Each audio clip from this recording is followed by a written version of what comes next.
کچھ چیزیں ہیں جو بزرگوں کا عمل ہے وہ میں بتاؤں گا. اعلیٰ حضرت فاضل بریلوی رضی اللہ تعالیٰ عنہ نے لکھا ہے کہ نکاح کرنے کے بعد دولہا اپنی دلہن کو اپنے گھر لائے تو کچھ کام کر لینا چاہیے. نوجوان جن کا نکاح نہیں ہو چکا نہیں ہوا ہے وہ اس پر عمل کر سکتے ہیں. وہ یاد رہے اگر ان کو بات میری طرف سے ایک مشورہ, اور جن کا ہو چکا ہے بس وہ دعا کرتے رہے. پہلے تو یہ ہے کہ حضرت آدم علیہ السلام کا جب نکاح ہوا تھا جنت میں ہوا ہے.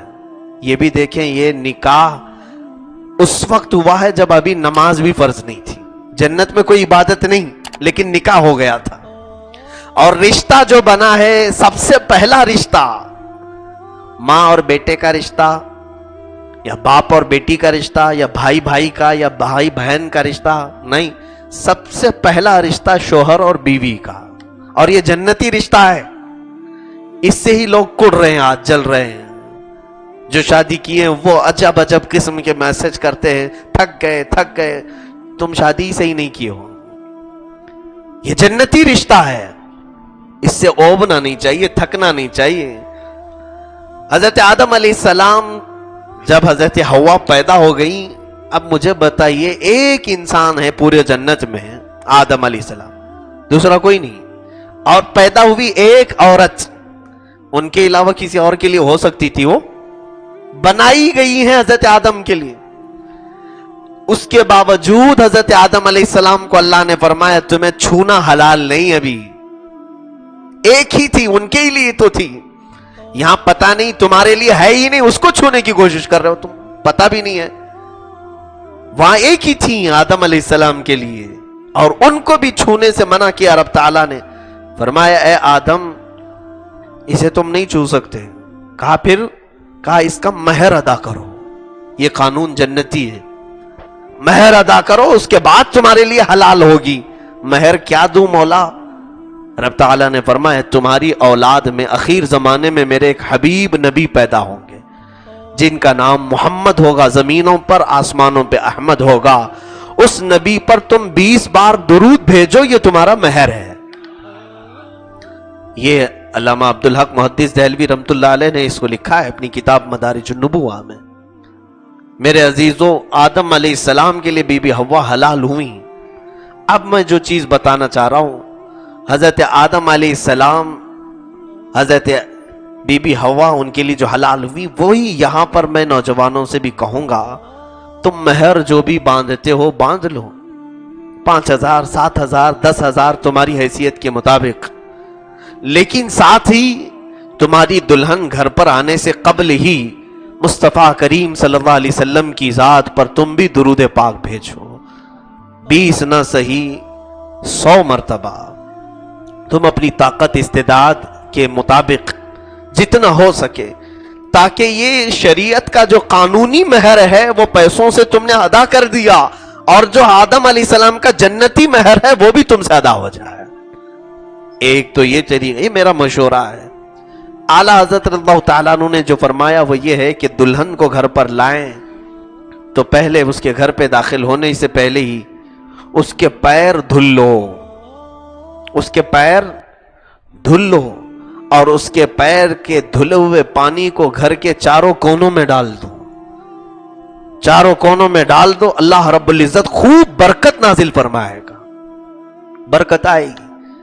اور دلہن جب گھر پر آ جائے تو پھر فرمایا کہ رات کو جب تم تنہائی میں ہو جاؤ گے, حجلے عروسی میں تم آئے, آج پہلی رات ہے ملاقات کی, تو دلہن اور دولہا جب اکیلے ہو جائیں, تنہائی ہو جائے, خلوت صحیحہ ہو جائے, تو سب سے پہلے وہ اپنے غلط طریقوں سے ملاقات نہ کریں, ہائے ہیلو نہیں, سلامتی کے ذریعے سے ایک دوسرے کو سلام کریں. اور یہ سلام تمہارا اللہ نے اگر قبول کر لیا تو ہمیشہ دونوں سلامت رہو گے.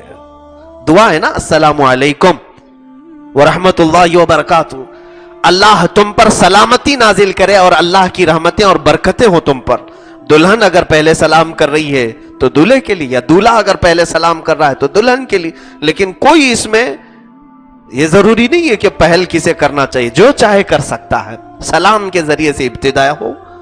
اس کے بعد ابھی وہ اپنی دیگر گفتگو شروع کرنے سے پہلے، اپنے دیگر معاملات کرنے سے پہلے سب سے پہلا کام وہ یہ کرے کہ دلہن کا دوپٹہ لے لے، اس کو مصلی بنائے، جانماز بنائے، اور مرد باوضو عورت دلہن کے پاس جائے جب وہ پہلی رات میں جا رہا ہو، اور اسی دوپٹے کو مصلی بنا کر اس پر 2 رکعت نفل ادا کرے، اور اس کے پیچھے اس کی دلہن اسی دوپٹے پر 2 رکعت نماز ادا کرے، اور پھر اس کی پیشانی پر اپنا ہاتھ رکھ کر کے دولہا صرف یہ دعا کرے، اللہم انی اسألک من خیرہا و خیر ما جبلتہا علیہ، یعنی اے اللہ میں تجھ سے صرف اس کی خیر کا سوال کرتا ہوں، اور جس پر یہ جن اچھائیوں پر تو نے اس کو پیدا کیا محض مجھے صرف وہی اچھائیاں دکھا، اور میں اس کے شر سے پناہ مانگتا ہوں، اور جو بری چیزیں اس کے اندر ہیں ان تمام چیزوں سے مجھے بچائے رکھ. یہ دعا کے بعد آگے کے معاملات کریں. اعلیٰ حضرت رضی اللہ تعالیٰ عنہ نے لکھا ہے مولا تعالیٰ موت تک ان دونوں کو سلامت رکھے گا، ان کو نیک و صالح جوڑوں میں شمار کیا جائے گا، ان کو صالحین میں شمار کیا جائے گا. یہ زندگی گزارنے کے اور طور طریقے شروعات کی یہ تمام چیزیں ہیں.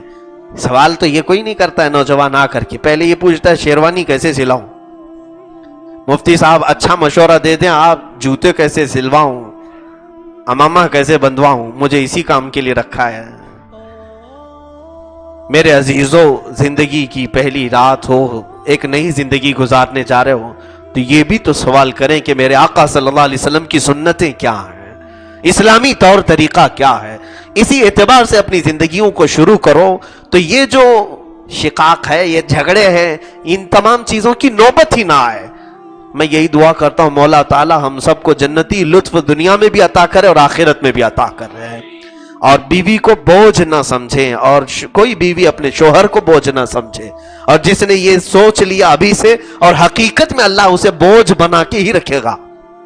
جس نے سوچا یہ بیوی میری بوجھ ہے، روزانہ کچھ نہ کچھ مانگتی رہتی، تم نے دماغ میں جیسے اس کو بوجھ سمجھا، رب تعالیٰ نے تمہارے لیے اس کو بوجھ ہی بنا دیا. اور تم اگر یہ سوچتے کہ اللہ تعالیٰ نے میرے حوالے اس کو کیا ہے، میں ذریعہ بنا ہوں اس کے رہن سہن کا، اس کے کھانے پینے کی، اس کی تربیت کا، تو اللہ تبارک و تعالیٰ ایسے آسانی سے تمہارے لیے رزق کے دروازے کھولے گا، تمہیں پتہ بھی نہیں چلے گا. ایسی جگہ سے رزق آئے گا جہاں تمہارا گمان بھی نہیں ہوگا. بوجھ نہ سمجھے، نہ عورت مرد کو بوجھ سمجھے، نہ مرد عورت کو بوجھ سمجھے. یہی زندگیوں کے اسلوب ہے میرے عزیزوں. اللہ خیر والے معاملات فرمائے. ایک ہی آیت کی میں تفسیر کر سکا، دوسری آیت انشاءاللہ کل عرض کرتا ہوں. وآخر دعوانا ان الحمدللہ رب العالمین.